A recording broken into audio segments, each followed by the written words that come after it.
Okay, boys and girls, what we're going to be making today is a pan roast chicken. What we're going to need for that, I have about 4 chicken breasts here, salt, pepper, half a green pepper, a medium onion, 2 stalks of celery, about 3 cups of mushrooms sliced, and 2 cloves of garlic. I've also got a bit of wine. It's a homemade raspberry wine. Adds a lot of flavor. Oh, you're also going to need mustard, whatever mustard you like. Okay, so we're going to start off with the pan. I've got about 2 tablespoons of oil, and you're going to add to that a bit of butter. About a tablespoon and a half. Now, the reason you want to do this with the butter and the oil is because it's going to be pretty high temperature, and you don't want the butter to burn. When you add oil to butter, it actually keeps it from burning. I don't know why. I'll Google that someday. Now, you want to season the breast. Not too much, just a bit. We're waiting for all that to melt. Now you're going to want a large pan for this. I have this frying pan going. I wish I had a better one, but that's what I have. And you're going to want a nice, tight fitting lid. Okay? So, I'm going to fast forward till this heats up. Okay, now we have the butter and the oil melted together, and we're going to add the chicken breast. Now, depending on the size of your pan, you may have to do this in batches, which is okay. Which is completely okay. Okay, I'm going to do this in 2 batches of 2 so that I don't lose the pan temperature. Remember, you just want to move things around. We're just looking to get the chicken browned. We don't want to cook it all the way through. I'm going to fast forward a bit until it's like that. Just have it on a nice medium high. You don't want it to go too crazy, which is, slosh it around a little bit, Don't let it stick. Although without that oil, it won't. Yeah. It doesn't take too long, actually. But I'll fast forward till it's browned anyway. Okay, now as you can see, they've browned quite nicely. Remember, we're not trying to cook them all the way through. We're just trying to give them a nice sear so that it's got a lot of flavor. Now you want it to keep moving them around a bit. Make sure that nothing's burned, nothing's thick. Okay, you can turn that down. Oop. Okay, now you want to put these on a draining rack, not to drain, the opposite actually. If you put them just directly on a plate, a lot of the moisture is going to come out of there. And we don't want that. We want to take as much moisture and leave it in there as possible. Okay.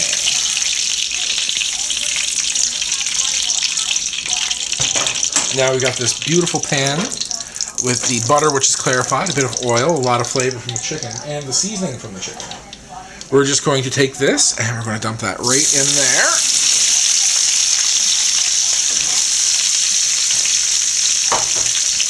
And we're just going to...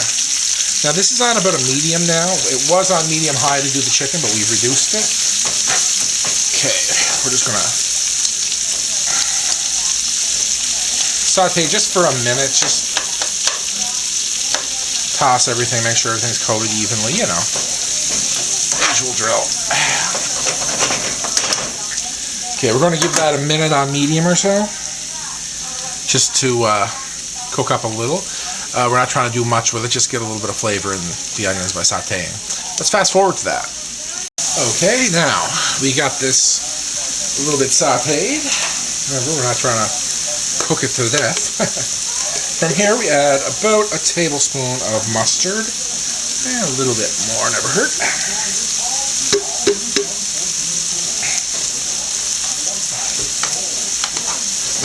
Make sure that's plenty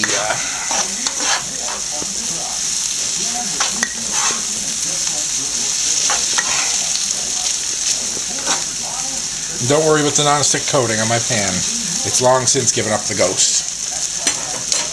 Okay, now. And to that, we add about, I'd say, almost a cup, 3/4 a cup of the wine. Now, remember, when you're cooking with wine, it's important to be very careful because as it goes up in temperature, the evaporation is pure alcohol. That's the first thing to evaporate, which can be explosive. If you ever see somebody do a flambe or anything, yeah, that's how they do it. Okay. Just want to get this back up to temperature. Now what I'm using is a nice raspberry wine. You can use anything you like. If you have a nice red, white, whatever. And don't worry, if you're afraid of getting drunk off cooking with alcohol, it evaporates really quickly. You're just left with the actual flavorings and whatnot. Okay, now we got that on a little simmer. What we're going to do now is we're going to add the chicken back in.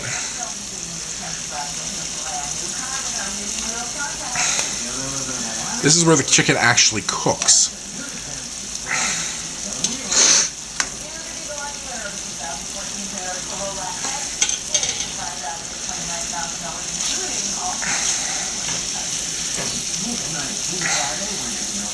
Oh, and just for proof's sake, look at the plate there. Very, very little by way of drippings. If you just left that on the plate, there'd be a big puddle there. Horrible. There we go.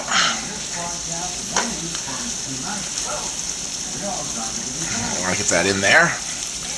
Now this is where the tight-fitting cover comes in handy, because we are going to put that right on there and put it down on. Just keep it on a simmer. Now we're going to simmer this for about 15 minutes or so. So let's fast forward.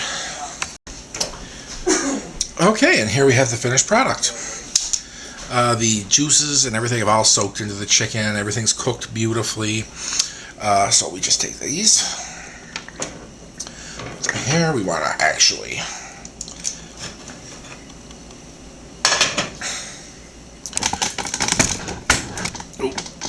pardon. Get some of the vegetables on the plate there.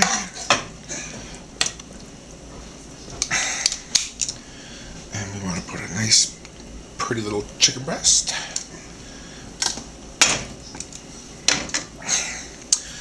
And as they say, the rest is history. And as usual, bon appetit.